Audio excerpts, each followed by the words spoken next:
Film industry की drugs case में इस वक्त एक बहुत बड़ी खबर आ रही है। न्यूज 18 को एनसीबी के सूत्रों से मिली एक्सक्लूसिव जानकारी के मुताबिक 2019 में करण जौहर के घर पर हुई पार्टी का वायरल वीडियो फॉरेंसिक जांच में सही पाया गया है, जिसके बाद करण जौहर और उनके वीडियो में दिख रहे फिल्मी सितारों की मुश्किल बढ़ सकती है, क्योंकि इस वीडियो पर आगे की कार्रवाई के लिए इस वक्त एनसीबी की एक अहम बैठक होने वाली है। जांच में पता चला कि ये वीडियो जुलाई 2019 का है और इस वीडियो में फिल्म जगत के 10 से ज्यादा सितारे नजर आ रहे हैं।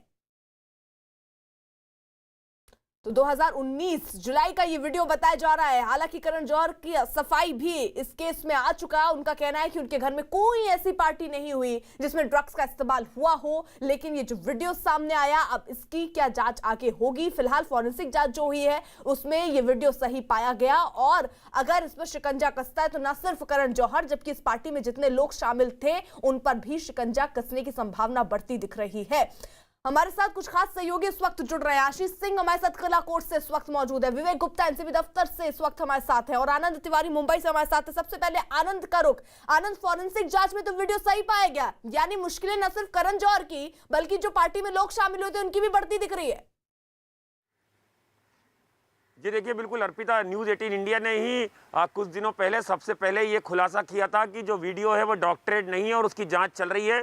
और एनसीबी अधिकारियों ने ये कंफर्म किया है अब सोर्सेज ने कि इसकी फॉरेंसिक रिपोर्ट उन्हें मिल चुकी है मुंबई यूनिट को और ये वीडियो डॉक्टरेट नहीं है। ये वीडियो करण जौहर के घर की पार्टी का ही है, इस बात की तस्दीक हो चुकी है और जुलाई 2019 का ये वीडियो है। इसी को लेकर अर्पिता, मुंबई में एक सीक्रेट जगह पर अनडिस्क्लोज लोकेशन पर मुंबई और दिल्ली एनसीबी के तमाम जो बड़े अधिकारी हैं उनकी एक बैठक चल रही है। इस बैठक में आगे की जो बॉलीवुड ड्रग्स कनेक्शन है उसकी रूपरेखा तैयार की जाएगी, आगे की क्या रणनीति होगी। और ये जो वायरल वीडियो जो सही पाया गया फॉरेंसिक जांच में, इसको लेकर भी एक अहम मीटिंग जो है वो चल रही है कि आगे किस तरह से जो 10 से 12 सेलिब्रिटीज इसमें नजर आ रहे हैं और जो आरोप मनजिंदर सिंह सिरसा ने लगाए हैं उन आरोपों की किस तरह से आगे जाँच की जाएगी। क्योंकि करण जौहर खुद ट्वीट करके बोल चुके हैं कि वीडियो तो उनके घर का था लेकिन कोई ड्रग्स पार्टी नहीं हुई थी। लेकिन जो मनजिंदर सिंह सिरसा ने जो आरोप लगाए देखेंगे विवेक, अगर इस वीडियो को गौर से देखिए तो कुछ ऐसा है जो यहाँ लोग बैठे हुए छुपाते नजर आ रहे हैं।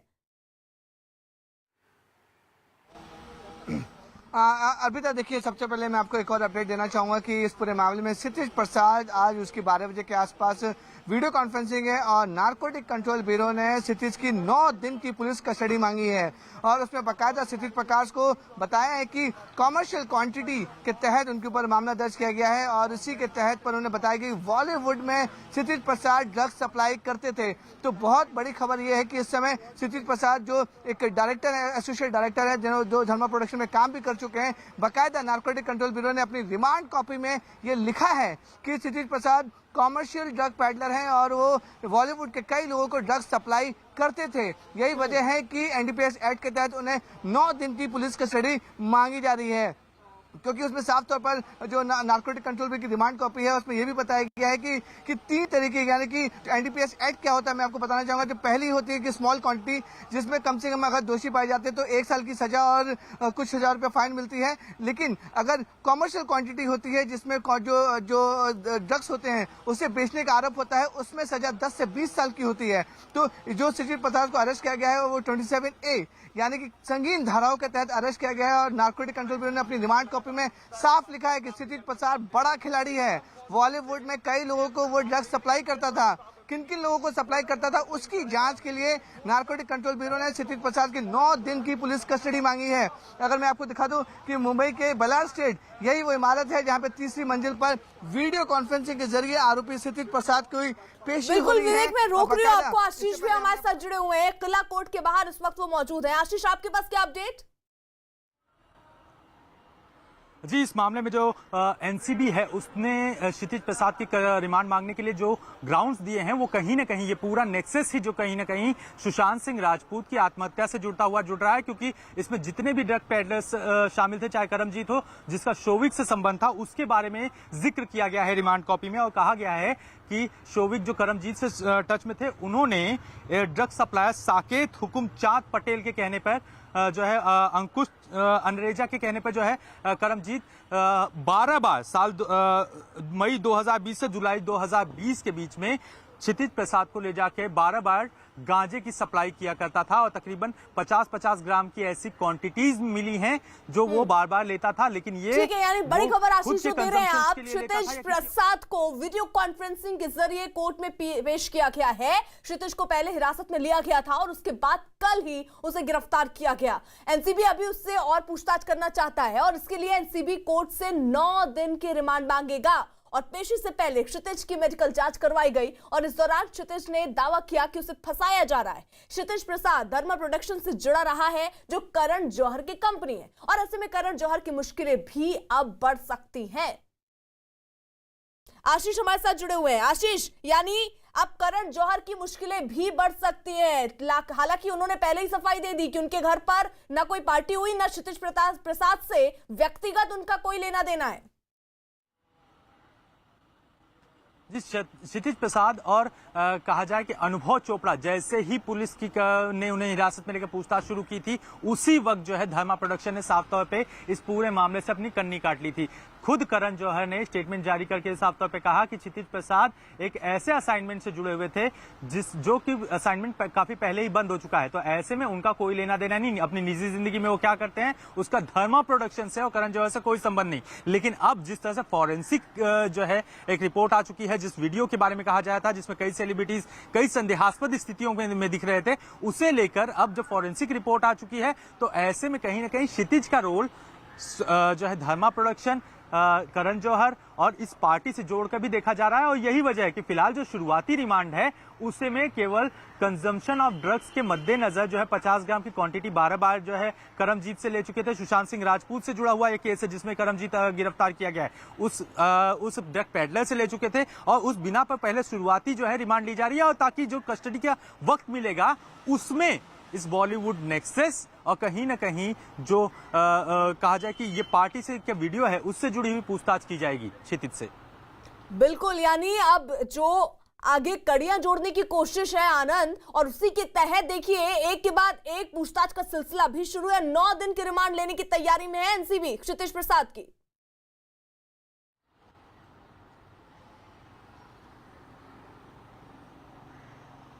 आनंद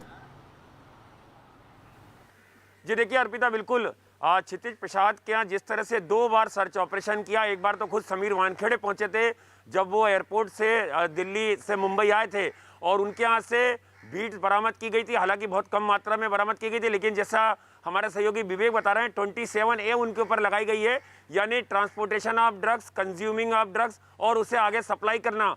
क्योंकि जो एनसीबी सोर्सेज बता रहा है कि मनी ट्रेल का पता चला है कि उन्होंने कई बार ड्रग्स खरीदी है पेडलर से और वो तमाम डिटेल्स जो हैं वो एनसीबी के हाथ लगी हैं।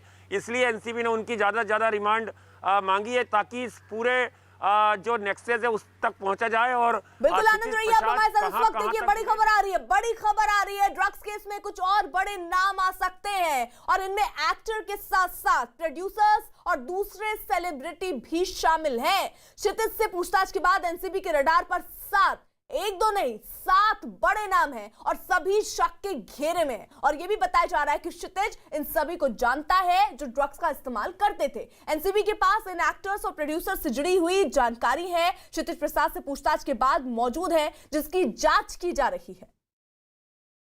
4 व्यक्तियों का स्टेटमेंट रिकॉर्ड किया गया। करिश्मा प्रकाश, दीपिका पादुकोण, सारा सुल्तान और श्रद्धा कपूर। पूछताछ में क्या हुआ ये मैं आपको नहीं बता पाऊंगा। वो जो भी उनका स्टेटमेंट रिकॉर्ड किया गया है वो कोर्ट के सामने रखा जाएगा। वहीं ड्रग्स केस में एनसीबी दीपिका पादुकोण, सारा अली खान और श्रद्धा कपूर के खिलाफ जल्द ही बड़ी कार्रवाई कर सकती है। सूत्र बता रहे हैं एनसीबी ड्रग्स केस में दीपिका पादुकोण, सारा अली खान और श्रद्धा कपूर के खिलाफ एनडीपीएस एक्ट के तहत अलग अलग धाराओं में केस दर्ज कर सकता है। और यह भी बताया जा रहा है कि अब तक की पूछताछ से पता चला कि तीनों अभिनेत्रियों ने ड्रग्स से जुड़े एनडीपीएस एक्ट की कई कानूनों को तोड़ा है, जिसमें नशीले पदार्थ का सेवन, उन्हें अपने पास रखना और ड्रग्स की खरीद फरोख्त भी शामिल है। पूछताछ में भी सारा और श्रद्धा कपूर ने ड्रग्स से जुड़ी जो चैट है उसकी बात स्वीकार कर ली है। एनसीबी अब पूछताछ के बाद जुटाए गए सबूतों के आधार पर आगे की कार्रवाई करेगी। विवेक, यानी अब देखिए सबूत भी हाथ लगे कई एनसीबी के पास जो महत्वपूर्ण है, जिनसे न सिर्फ इन 3 अभिनेत्रियों की, कुछ और नाम है जो सामने आ सकते हैं और उनकी भी मुसीबतें बढ़ सकती है।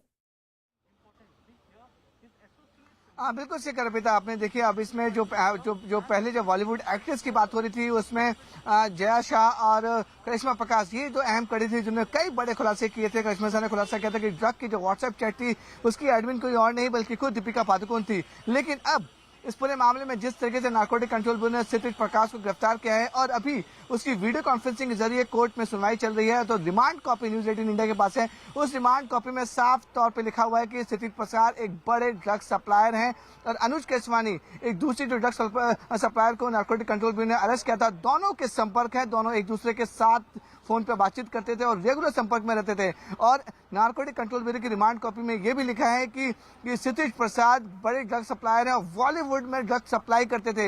ये अहम गिरफ्तारी है इस समय की, क्योंकि क्षितिज प्रसाद आने वाले दिनों में कई बड़े लोगों के नामों का खुलासा कर सकते हैं। मैं आपको वो जगह दिखाना चाहूंगा जहां पर नारकोटिक कंट्रोल ब्यूरो का मुंबई का हेडक्वार्टर है। यहीं पर क्षितिज प्रसाद के 3rd फ्लोर पर यहाँ पर वीडियो कॉन्फ्रेंसिंग के जरिए उसकी कोर्ट की पेशी हो रही है। जो सरकारी वकील है वो अपना पक्ष रखा है और सरकारी वकील ने पक्ष रखते हुए कोर्ट को बताया है कि कम से कम 9 दिन की पुलिस कस्टडी एनसीबी को चाहिए ताकि ये पता लगाया जा सके कि जो क्षितिज प्रसाद है खुद डायरेक्टर हैं और धर्मा प्रोडक्शन में काम कर चुके हैं और भी कई बड़े प्रोजेक्ट में उनका नाम जुड़ चुका है। अब ये जांच की जा रही है कि आखिरकार ये जो ड्रग सप्लाई करते थे विवेक रही अब हमारे साथ आनंद भी हैं और साथ ही साथ आशीष भी हमारे साथ बने हुए हैं। दीपिका पादुकोण, सारा अली खान और श्रद्धा कपूर, ये फिल्म इंडस्ट्री में मौजूदा दौर के वो नाम है जो न सिर्फ एक ग्रेड की हीरोइन है बल्कि इनका अपना भी रसूख बहुत ज्यादा है और इनका नाम एनसीबी के लिस्ट में शामिल होने के बाद ये पूरी फिल्म इंडस्ट्री में खलबली मच गई। इस केस में किसी अभिनेत्री पर पुराने व्हाट्सएप चैट भारी पड़ रहे हैं तो किसी अभिनेत्री के खिलाफ रिया चक्रवर्ती की गवाही, और यही वजह है कि फिल्म इंडस्ट्री के वो चेहरे भी डरे सहमे बैठे हैं जिनका नाम अब कभी भी इस केस में सामने आ सकता है। ड्रग्स की दलदल में फिल्म इंडस्ट्री, एक चैट ने बेनकाब किए कई चेहरे। ड्रग्स मंडली में हीरोइन का हीरो कौन? न्यूज 18 इंडिया सुशांत केस में ग्राउंड जीरो से पल पल की जानकारी आप तक पहुंचा रहा है। इसी कड़ी में न्यूज 18 के हाथ कुछ और नए सबूत लगे हैं। इस व्हाट्सएप चैट में दीपिका पादुकोण, उनकी मैनेजर करिश्मा प्रकाश और सुशांत सिंह राजपूत की टैलेंट मैनेजर रही जया शाह के बीच बातचीत हुई है। ये व्हाट्सएप चैट 28 अक्टूबर 2017 की है, जिसमें लिखा है, अनिर्बान और मैंने बात कर ली है। सभी इंटरनेशनल प्रोजेक्ट में क्वान मुझे 5% कमीशन देगा और मेरी अकाउंट टीम आपसे बात करेगी। फिल्म में एक्स्ट्रा कमीशन लिया गया तो वापस करेंगे पक्का। मैं सुरजीत से बात कर लूंगी। दीपिका की पिक्चर भेजी? क्यों क्यों क्यों? क्या तुम दोनों प्री ड्रिंक्स के लिए आ रहे हो? अरे जबरदस्त, हम तो रात 11 बजे तक कोको आने वाले थे। ड्रिंक्स पर ऑफिस के कुछ लोगों से मिलना था। क्या सोशल लाइफ है हमारी। ऑफिस वाली पार्टी जल्द खत्म करके आती हूँ। ये कूल, मैं खुश हूँ कि तुम आ रही हो। आज मैंने नया हेयर स्टाइल रखा है, बिल्कुल नया लुक। दीपिका, करिश्मा और जया के बीच की जो व्हाट्सएप चैट अभी हमने आपको दिखाई वो तो बस एक ट्रेलर भर थी। इसी चैट के कुछ घंटों बाद दीपिका और करिश्मा के बीच जो चैट होती है, इसी चैट्स ने दीपिका को एनसीबी के रडार पर लाकर खड़ा कर दिया, क्योंकि इस चैट्स में सीधे सीधे ड्रग्स की बात हो रही थी। 28 अक्टूबर 2017 की रात जब घड़ी के कांटे 10 बजा रहे थे, तब अचानक दीपिका और उनकी मैनेजर करिश्मा प्रकाश के बीच व्हाट्सएप पर एक चैट होती है जिसमें ड्रग्स का जिक्र किया जाता है। तुम्हारे पास माल है? माल है लेकिन घर पर है, मैं बांद्रा में हूँ। अगर तुम्हें माल चाहिए तो मैं अमित से बोल देती हूँ। हाँ प्लीज, अमित के पास है, वो ला रहा है। हैश ना, वीट नहीं। हाँ हैश। तुम कोको कितने बजे आ रही हो? 11:30 बजे से 12 बजे तक। शेल कितने बजे तक वहाँ रहेगा? इसी तरह जांच एजेंसियों के हाथ 29 अक्टूबर 2017 की एक व्हाट्सएप चैट भी सामने आई है। ये व्हाट्सएप चैट शाम 4:49 की है। जिसमें दीपिका पादुकोण और जया साहा के बीच किसी पार्टी को लेकर कुछ बातें हो रही है। मैं इस हफ्ते अपने घर पर कुछ प्लान कर रही हूँ। बुधवार रात सिर्फ यंगस्टर्स। ओह अच्छा, बुधवार को मेरी एक डिनर पार्टी है, लेकिन मैं उसे टाल सकती हूँ। मैं इस नए हेयरकट में नई लग रही हूँ। पिछले 1 महीने में 2 बार मैंने सुबह 3 बजे तक पार्टी की है। मुझे सोचने दो कितने लोग आ सकते हैं, लेकिन बुधवार को ही करेंगे। ड्रग्स एंगल में दीपिका पादुकोण और करिश्मा प्रकाश की इन्हीं व्हाट्सएप चैट ने जांच एजेंसियों को नए सिरे थमा दिए। इतना ही नहीं, जांच एजेंसियों को इस बात का भी पता चला है कि जिस ग्रुप में ड्रग्स को लेकर चैट हुई, दीपिका उस ग्रुप की एडमिन है। यानी ग्रुप में दीपिका की मर्जी के बगैर कुछ भी नहीं होता था। दरअसल एनसीबी की पूछताछ के दौरान रिया चक्रवर्ती ने जिन 25 नामों का जिक्र किया, उनमें एक नाम श्रद्धा कपूर का भी शामिल है। इस बीच श्रद्धा कपूर से जुड़ी न्यूज 18 इंडिया के पास एक बड़ी खबर आ रही है। खबर है कि श्रद्धा कपूर और जया साहा के बीच सीबीडी ऑयल वाली जो व्हाट्सएप चैट हुई थी, उससे श्रद्धा कपूर ने कबूल कर लिया है। न्यूज 18 इंडिया के पास श्रद्धा कपूर से जुड़ी हुई एक एक्सक्लूसिव जानकारी उभरकर सामने आ रही है। एनसीबी की पूछताछ में श्रद्धा कपूर ने अधिकारियों को साफ तौर पे बताया कि उन्होंने जया शाह से सीबीडी ऑयल अपनी थकावट दूर करने के लिए मांगा था। सीबीडी ऑयल उन्होंने केवल एक स्ट्रेस बस्टर के तौर पे इस्तेमाल किया था, न कि ड्रग के तौर पर। और आइए अब हम आपको जया और श्रद्धा के बीच हुई वो व्हाट्सएप चैट भी दिखाते हैं, जिसने श्रद्धा कपूर को भी एनसीबी के रडार पर ला दिया।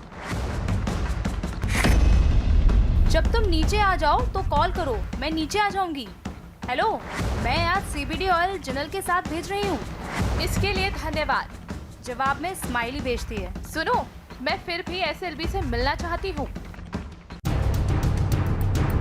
इस ड्रग्स चैट के अलावा भी कुछ ऐसी बातें थी जिनकी वजह से जांच एजेंसियों के शक की सुई श्रद्धा कपूर पर टिक गई। ड्रग्स केस में कैसे फंसी श्रद्धा? रिया ने लिया श्रद्धा का नाम, जया साह ने लिया श्रद्धा का नाम, भावना झील के बोटमैन ने नाम लिया, सुशांत के फार्म हाउस के केयरटेकर ने लिया श्रद्धा का नाम, सुशांत के ड्राइवर ने लिया श्रद्धा का नाम। ड्रग केस में सारा अली खान की एंट्री भी रिया चक्रवर्ती के जरिए हुई, क्योंकि रिया चक्रवर्ती ने फिल्म इंडस्ट्री के जिन 25 लोगों की लिस्ट जांच एजेंसियों को सौंपी थी। फिलहाल ड्रग्स मामले को जिस तरह से एनसीबी खंगाल रही है, उससे इतना तो तय है कि आने वाले दिनों में कई और बड़े चेहरों पर गाज गिर सकती है। ड्रग्स केस में फिल्म जगत की तीनों बड़ी अभिनेत्रियों दीपिका पादुकोण, सारा अली खान, रकुलप्रीत सिंह की मुश्किलें बढ़ सकती हैं। एनसीबी ने कल हुई पूछताछ के बाद तीनों अभिनेत्रियों के फोन जब्त किए। एनसीबी की टीम अब फोन की फॉरेंसिक जांच कराएगी ताकि ड्रग्स मामले से जुड़े और सबूत जुटाए जा सके। इसके अलावा एनसीबी ने दीपिका की मैनेजर करिश्मा और सिमोन खंबाटा का मोबाइल फोन भी जब्त किया और यह माना जा रहा है कि फोन की फॉरेंसिक जांच के बाद इस ड्रग्स सिंडिकेट से जुड़े कुछ और राज खुल सकते हैं। इन्वेस्टिगेशन चल रहा है, काफ़ी लोग इसमें अरेस्ट हुए हैं, काफ़ी लोगों से पूछताछ हुई है, काफ़ी रिकवरीज हुई है। तो हम अभी बैठ के इसको पूरे केस को रिव्यू करेंगे और आगे के लिए अपनी प्लानिंग बनाएंगे। यानी आनंद एक के बाद एक देखिए कड़ियां अब जुड़ती हुई नजर आ रही हैं और इसके हिसाब से सबका फोन भी अब देखिए जब्त किया गया है। ये बड़ी जानकारी मिल रही है। क्या जिससे खंगाला जाएगा फोन जब्त करने के बाद, और जरा ये भी जानकारी देगा कि कौन कौन सी वो अभिनेत्रियां हैं और किनके मोबाइल अभी तक जब्त किए गए हैं। जी देखिए अर्पिता, बिल्कुल मोबाइल फोन से कई अहम जानकारियां अभी एनसीबी को मिल सकती हैं, इसलिए जो क्षितिज प्रसाद है उसका मोबाइल फ़ोन भी सीज किया गया था कि वो डाटा जो है वो रिकवर किया जाए। कल जब सारा अली खान से पूछताछ चल रही थी तो सीधा एनसीबी के अधिकारियों ने उनसे पूछा कि आपका 2017 और 18 में जो मोबाइल फ़ोन आप इस्तेमाल करती थी वो फ़ोन हमें दीजिए। उस पर सारा अली खान ने सीधे ये बोला कि वो फ़ोन कहीं खो चुका है, तो जो मोबाइल फ़ोन वो लेके आई थी तुरंत उनका वो फ़ोन सीज किया गया। एनसीबी को ये शक है कि तमाम जितने भी किरदार हैं, चाहे वो सेलिब्रिटीज़ हों या जो पेडलर्स हैं, इन्होंने अपने मोबाइल फ़ोन को जैसे ही ये एनसीबी की अपनी कार्रवाई तेज हुई, इन्होंने अपना सारा डाटा डिलीट कर दिया है।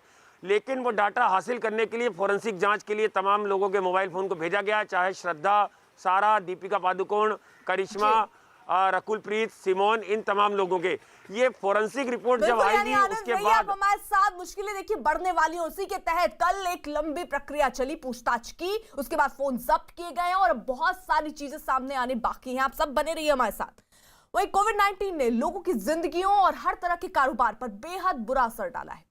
देश के हजारों टू व्हीलर्स मैकेनिक्स भी इस महामारी के बीच जैसे तैसे अपनी जिंदगी को पटरी पर लाने की जद्दोजहद में जुटे हुए हैं। उन्हें हमारी मदद की सख्त जरूरत है और इसी के मद्देनजर कैस्ट्रॉल एक्टिव ने नेटवर्क 18 के साथ मिलकर एक खास मुहिम की शुरुआत की है।